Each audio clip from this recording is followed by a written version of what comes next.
En esta clase vamos a ver el concepto de átomo. Anteriormente habíamos hablado de la materia, que era todo aquello que se podía ver, tocar y sentir, lo podíamos resumir así. Y la materia está constituida por partículas más pequeñas que son los átomos. A la derecha tenemos representado las distintas teorías atómicas. Resulta que con el pasar de los años y el avance de la tecnología, distintos científicos idearon teorías de cómo era el átomo, ¿sí? Y acá ven, modelo de Dalton, un modelo cúbico, creían que el átomo era cúbico, modelo de Saturnino, este modelo era el que tenía como una órbita, como si fuera un anillo de Saturno, y en el centro estaba el núcleo. Bien, el modelo de como si fuera un budín, modelo planetario. Bien, y el de Rutherford, que me interesa más, es que ese modelo es el que nosotros más asociamos a un átomo, ¿sí? En el que tenía un núcleo y órbitas alrededor en donde encontrábamos ciertas partículas de los átomos. Bien, esto me interesa presentárselos para que sepan que las teorías no siempre fueron iguales, el modelo de átomo no siempre fue igual, pero con el pasar de los años pudieron descubrir cada vez más cómo era esta partícula. El átomo tiene una estructura en particular. Acá puse un ejemplo de uno. Este representa el modelo de Rutherford, que es el que más utilizamos nosotros. Pero ya les mostré que el último no era tan así. Era muy parecido, pero no era así. ¿Y qué pasa? El átomo está constituido a su vez por tres subestructuras, que son los protones, los neutrones y los electrones. Estas subestructuras o subpartículas, se le dice también, se caracterizan por tres cosas: por su localización, por su carga y por su masa. Todos estos átomos reúnen condiciones y características similares que hacen que se formen moléculas, y esas moléculas constituyen a los materiales que nosotros conocemos. Acá tenemos la representación de otro átomo, en donde podemos ver sus tres subpartículas. Empecemos por el protón. El protón se encuentra en el núcleo del átomo, ¿sí? Representado acá con estas bolitas rojas. La carga del protón es una carga positiva, y la masa está representada por este número, 1,67 por 10 a la menos 27. Después vamos a ver cómo podemos interpretar este número. Abajo tenemos al neutrón. Es la otra subpartícula que se encuentra en el núcleo, representado por estas bolitas celestes. Los neutrones no tienen cargas. Ustedes se pueden acordar de las cargas porque es neutrón, neutro, neutrón. No tiene carga. Y la masa es un poquitito más alta que la del protón. Acá la tenemos. Este es 1,69 y el protón era 1,67. Es mínima la diferencia, pero hay diferencia. Y por último nos encontramos a la partícula más pequeña del átomo, que constituye solo una mínima parte, porque la mayoría la ocupan el protón y el neutrón. Esta partícula más pequeña, que es el electrón, ya no se encuentra en el núcleo. Los electrones están girando constantemente alrededor del núcleo, en algo que se llama nube electrónica. ¿Qué es una nube electrónica? Ustedes imagínense una nube alrededor de este centro, que vendría a ser el núcleo, ¿sí? Bien, entonces los electrones se mueven constantemente y están representados como si estuvieran en un solo lugar, pero no, están en constante movimiento. Y estas subpartículas tienen carga negativa.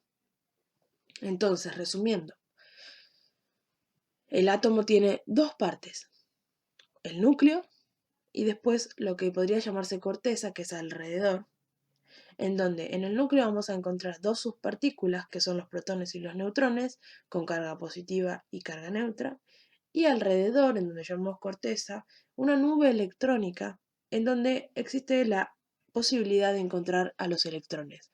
Como están en constante movimiento, es difícil predecir en dónde van a estar esos electrones. Por eso uno generalmente los representa como estáticos, pero en realidad no lo son.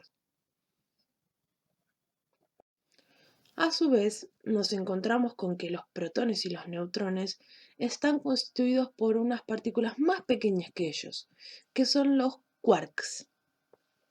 Como podemos ver a la izquierda, esto de up y down es porque son ascendentes o descendentes, pero tiene que ver con una cosa más compleja que nosotros no vemos. Pero lo que sí me interesa que vean es esto. Resulta que los protones están constituidos por dos quarks positivos, que son los verdes, con carga más 2/3. Bien, y uno negativo con carga menos 1/3. Entonces, si sumamos estas cargas, nos encontramos con que un protón tiene carga más 1. Y esta es la razón por la cual el protón tiene carga positiva, porque el resultado de los quarks que lo conforman da más 1. Sin embargo, en el neutrón pasa algo diferente. Tiene un solo quark positivo y dos quarks negativos. Noten que el quark positivo tiene carga mayor que un quark negativo. Entonces, ¿qué pasa? Tengo uno positivo y dos negativos, y esta cuenta, si recuerdan de fracciones, que seguro lo saben muy bien, esta cuenta me da 0. Tengo 2/3, le resto 1/3, me queda 1/3, y le resto otro tercio, me va a quedar 0. ¿Sí? A 2/3 le quito 2/3, me queda 0. Y esta es la razón por la que el neutrón tiene carga 0. ¿Sí? Esto es importante que lo recuerden. Bien, a su vez, los quarks se unen entre sí por otras partículas que se llaman gluones. Pero esto es a modo informativo. Resulta que todos los átomos distintos se reúnen en un mismo lugar que se llama la tabla periódica. En un principio, la tabla periódica no era así. La primer tabla periódica la presentó un químico llamado Mendeleev, que estudió patrones de comportamiento en donde pudo reunir distintos átomos que tenían ciertas características similares. Bien, pero bueno, la primera tabla solamente tenía 63 elementos. Como vemos acá, la última versión de la tabla, que fue determinada por Groves-Deming, tiene muchísimos más y podemos reunir distintas características. Bien, pero en esencia, la tabla periódica reúne todos los átomos de la naturaleza en distintos grupos de características similares. Esta es una imagen que representa los datos que vamos a encontrar en la tabla periódica. La verdad que la tabla tiene muchos datos que nosotros no vamos a utilizar por ahora porque esto es solamente una presentación. Pero sí les voy a mostrar qué es lo que me interesa que sepan, que puedan identificar. Primero es el nombre. El nombre va a corresponder al nombre del elemento químico. A su vez, de una forma más resumida, encontramos el símbolo químico. Cada elemento tiene su símbolo químico. Después, otro dato es el número atómico. El número atómico representa algo así como el DNI del elemento. Esto lo va a posicionar en cierto lugar en la tabla. Si ustedes observan, si tienen alguna tabla la miran, o si no buscan en una en internet y van a ver que la tabla empieza desde el 1 y lo va ordenando secuencialmente según los números. Bien, a su vez, el número atómico también representa la cantidad de protones que tiene ese elemento.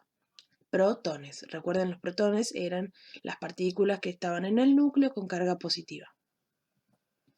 Bien, y a la izquierda tenemos la masa atómica, 55,845. Bien, la masa atómica representa la masa de un átomo, ¿sí? De este átomo en particular. Bien, ¿y está constituido por qué? Se dice generalmente que está constituido por la cantidad de protones y de neutrones que tiene este átomo. ¿Por qué es así? Porque si ustedes recuerdan cuando les mostré las masas de cada subpartícula, la masa del electrón era mínima. La masa del electrón representa algo así como un 0,054%, ni siquiera un 1% de lo que es el átomo. En su gran mayoría, la masa del átomo está conformada por las masas de los neutrones con la de los protones. Por eso se dice que la masa atómica generalmente es la constituida por estas dos subpartículas. Bien, y después tiene otros datos que por ahora no nos interesa, pero primordialmente quiero que se acuerden de estos. Otra cosa que les quiero decir es que no todas las tablas periódicas son iguales, por lo tanto no van a encontrar el mismo orden en las distintas tablas, pero lo que sí van a encontrar es que en el centro van a obtener una imagen así que les va a indicar qué representa cada número. Y eso es lo que ustedes tienen que observar para encontrar lo que necesitan. El símbolo lo van a ver, el número atómico, la masa atómica. Generalmente la masa la ponen debajo del número atómico. Pero bueno, eso depende de cada tabla, ¿sí? Así que si tienen una tabla, la miran y si no tienen, miran una de internet. Pero es importante que empiecen a reconocer las características de cada grupo de elementos. Que recuerden, la tabla periódica reúne a todos los elementos con características similares. Y eso es todo por esta vez.